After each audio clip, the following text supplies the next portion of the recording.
talk about dream debuts, and to have a ton on debut is an extraordinary feat. You double that up, and I'm going to be talking to Devon Conway of how he managed that at the home of cricket in Lords.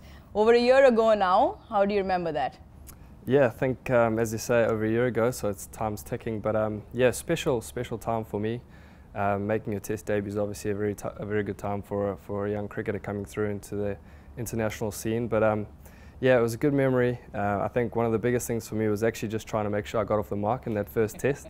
And yeah, so I managed to do so, and yeah, it was a special game and a memory I'll remember forever. Of course, I'm sure it's etched somewhere deep inside. And coming into formats of cricket, we talk about single format player, someone who takes to Test cricket or white ball cricket. You walked into the international arena and you almost seem like fitting all formats. Is that something that comes naturally to your game, being an all-format cricketer to start off? Yeah, I think for me personally, you know, I've always looked at my batting trying to keep it as simple as possible, regardless of what format I'm playing in. And my sort of brand and the way I want to play is just have an attacking mindset. And you know, regardless of whether I'm playing red ball or white ball, I try and keep that as consistent as possible. So yeah, if I can manage that, then that allows me to sort of contribute in all three formats, and that's the sort of thing I try and do to contribute to the team. Coming off a lot of white ball cricket, the last New Zealand played a Test was over the summer in 2020. How do you adapt to, obviously, contrasting conditions here in Pakistan? How do you adapt to your game as well as overall strategy? Yeah, for us personally, and as a batter in particular, you know, I feel like it's important to try and play as straight as possible.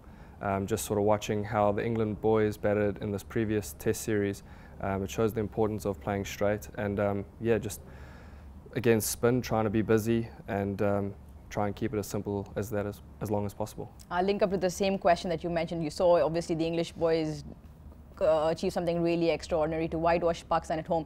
Weren't easy conditions at all. They almost had to manufacture wickets, so they had to manufacture results. How much does that, looking at the conditions at hand, and you're obviously now in Karachi where they finished off, as an overall team strategy, how much does that have to change given particularly the conditions in Karachi here, especially with the way England played against them? Yeah, I think one thing we noticed as a group, as the way England went about it, they were very positive, especially with the bat. You know, they try to put the Pakistan bowlers under pressure for long periods of time. So for us, watching that, sort of looking at the way they sort of played that scenario or situation over the last three Tests is probably something we want to take into the way we want to play in this up-and-coming series. So yeah, you know, they batted long, they put bowlers under pressure for long periods of time, and that's pretty much what we're going to look to try and do as a batting unit. You talk about being positive. I think that's where modern day batting is. It's aggressive, it's high risk, and that sort of entails into positive. You played a lot of first-class cricket before you made your Test debut, over 100 first-class games. How much does that experience help? And as a player who hasn't sort of yet broken onto the international scene with so much experience, what is the feeling as almost an opportunity just about to come? And then how much does that experience help you once you sort of burst onto the scene? Yeah, I think for me, I'm pretty grateful for how it's panned out. You know, I sort of made my international debut at quite an older age.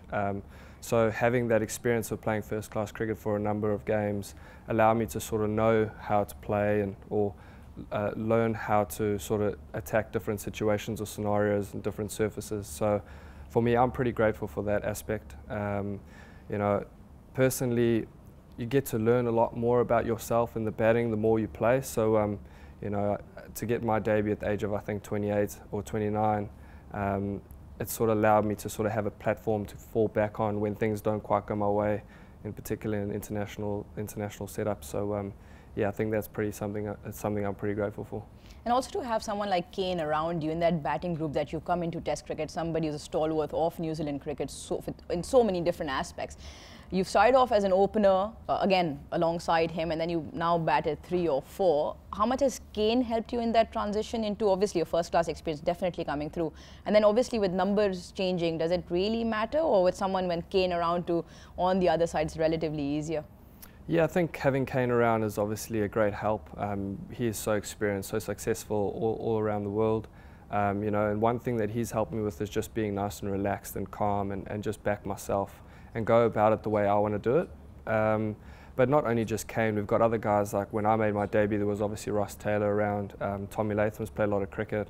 So having these guys in and around trying to help just gathering information, not only talking to them, but just watching them, how they go about their business, not only in the middle, but also in the nets, and having those questions and watching them, how they do it, is just really good for me and the development and growth for me as a player. So yeah, it's nice to have that experience around as a batting group. Some people are, some players are sort of stuck in their ways whether they feel that if they've batted open, moving down to 3 or 4 is not something that comes naturally to them. Different situations of the game, facing up the new hard ball as opposed to if you're coming in at 4th, you're 2 down suddenly. Has that been something that you think about, or is it because of your sort of vast experience, something that came naturally to you from moving down 3 to 4 from open?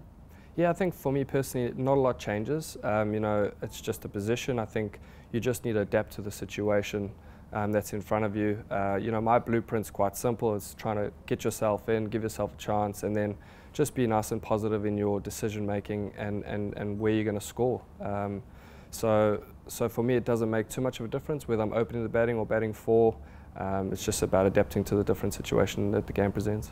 Adapting to different situations, something that New Zealand as a group will have to do in Pakistan, considering the 4th innings. Being subcontinent, we still don't see a lot of turn. Pace bowlers normally are wicket takers in this part of the world. As a group, obviously, without giving too much away, results will be hard to come by. Yeah, I think you're right. You know, we've had some good conversations over the last couple of days, just sort of talking about how we want to go about it. And, you know, a lot of the things come down to our blueprint as a group in terms of batting long, batting in partnerships, having good conversations and communication out in the middle to create those long partnerships. And as a bowling group as well, we know we're going to have to be very patient. The surfaces do look good here, but we're just going to have to stick in there for a long period of time and just keep their batters under pressure.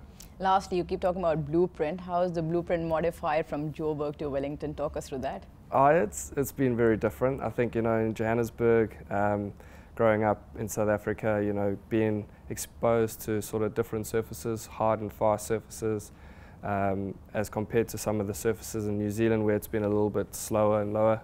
But I've been fortunate enough playing at the Basin Reserve in Wellington. The surface there has been quite bouncy and quick, so it's sort of helped me and my game and the way I've grown up and playing as a youngster in Johannesburg to actually do a job for Wellington in New Zealand. Fantastic, Devon. It's been a pleasure talking to you, listening to your story. Wish you all the very best, and thank you very much for your time. Cheers, thank you.